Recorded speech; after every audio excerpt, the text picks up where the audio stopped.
everyone, this is going to be a quick recap of what we found during our recent live stream of Lincoln Cent Roll Search box number 6. After that stream, I went through the coins again, as I know that I miss a few things here and there when we do the live streams. I also took the time to go through the coins looking for the major varieties. Again, I do not check for every possible variety, as the very minor ones just do not interest me very much and are just not worth looking for. I didn't find any major varieties that I looked for this time around, and once again, that should not surprise any of us.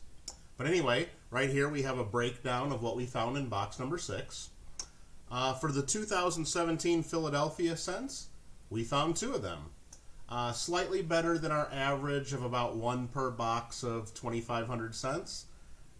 Again, I'm on the West Coast, so I just don't really see too many of the Philadelphia coins, especially the more recent ones. So it's something that's kind of fun to track how many of them show up. And again, if we keep doing this for a while, maybe we will see those numbers increase sometime in the future as the coins circulate westward.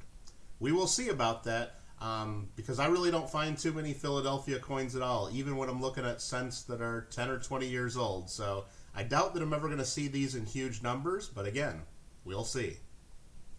For the 2009 coins, the bicentennial of Lincoln's birth, we found 30 coins total from 2009.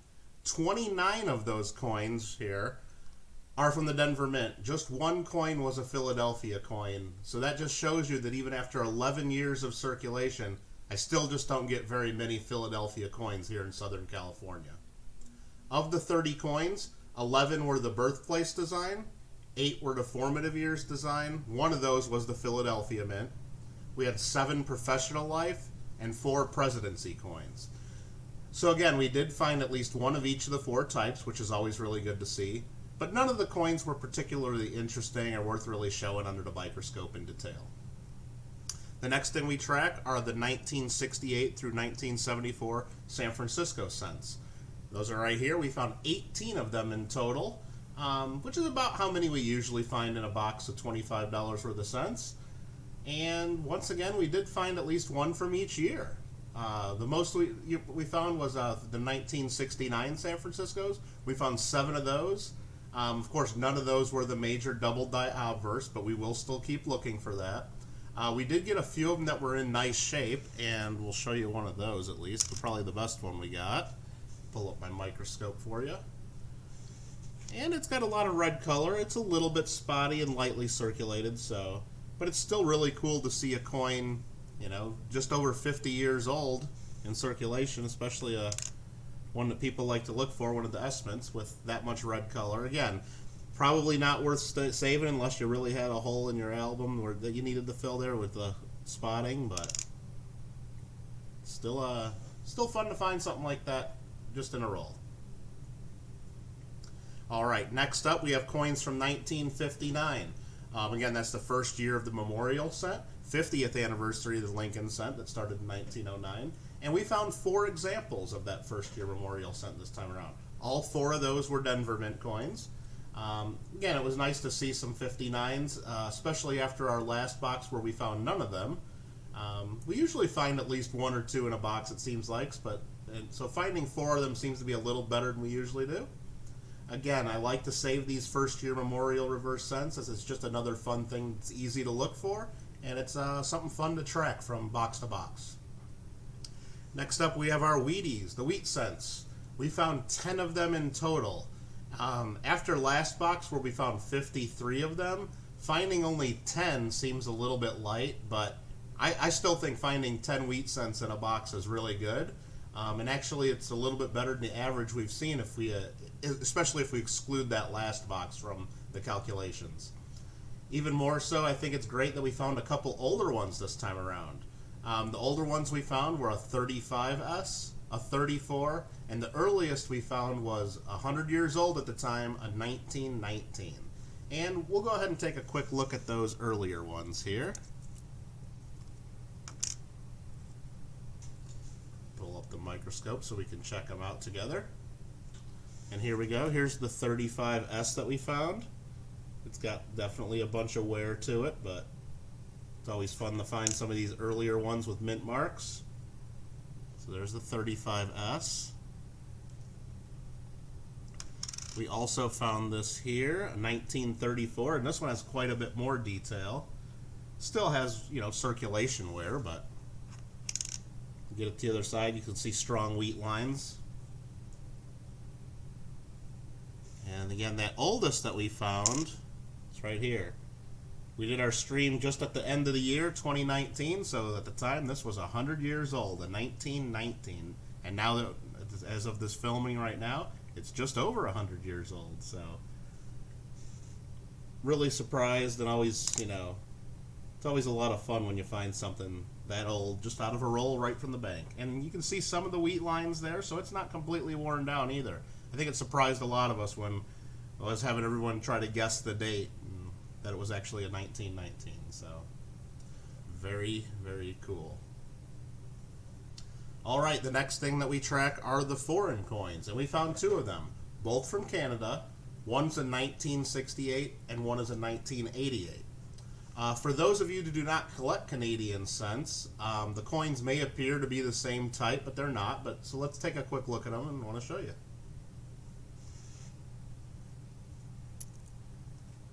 So here, first we're going to show the 1968.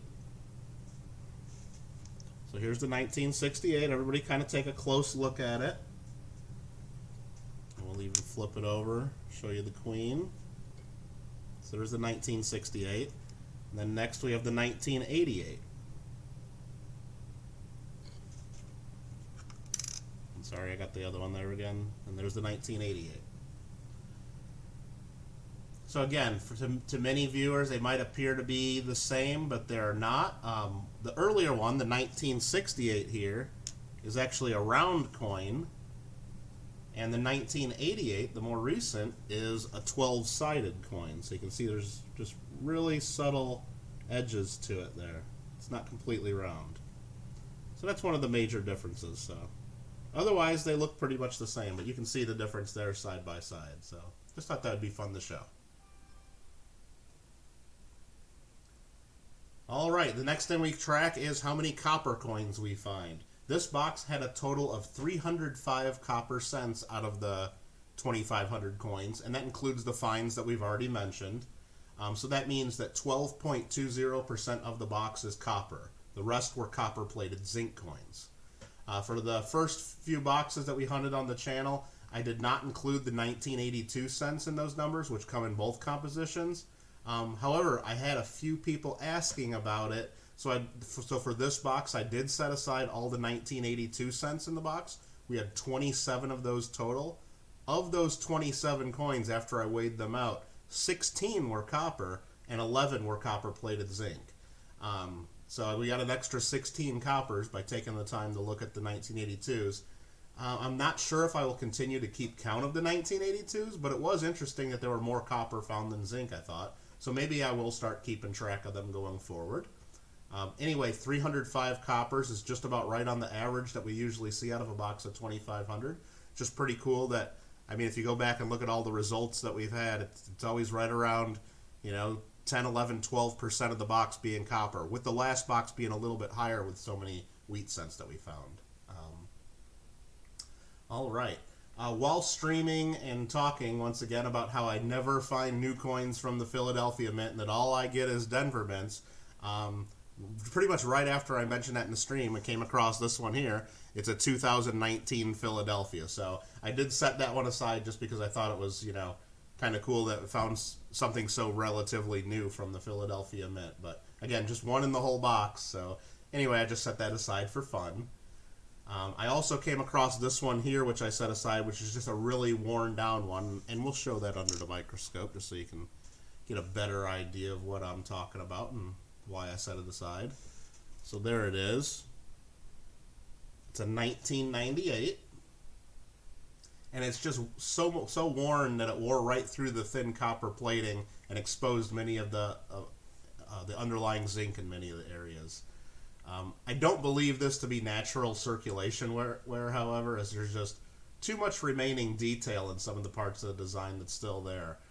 It's still fun to look at, though, but just to get you an idea, like when you look at his hair, you can still see like where the copper's at. You can still see like there's some detail there. If this was actually natural, there's so much detail in his jacket there. If this was all natural wear, all of that would have been worn smooth. So something happened here. It's artificial wear or damage to the coin. And there's the reverse. But I just think, I mean, yeah, a lot of people look at this as just a garbage cent, but I just think it's cool to see something that looks that much different when you're going through some rolls, and to where it's actually worn all the way through the copper. So, there we have it, the results from our box number 6. Please let me know in the comments below if there's anything else that you think we should be tracking as we search boxes of Lincoln Cent rolls. Otherwise, I'll keep coming up with a similar list to what we have right here. And until then, thank you for watching and supporting our channel, and keep having fun with your collecting.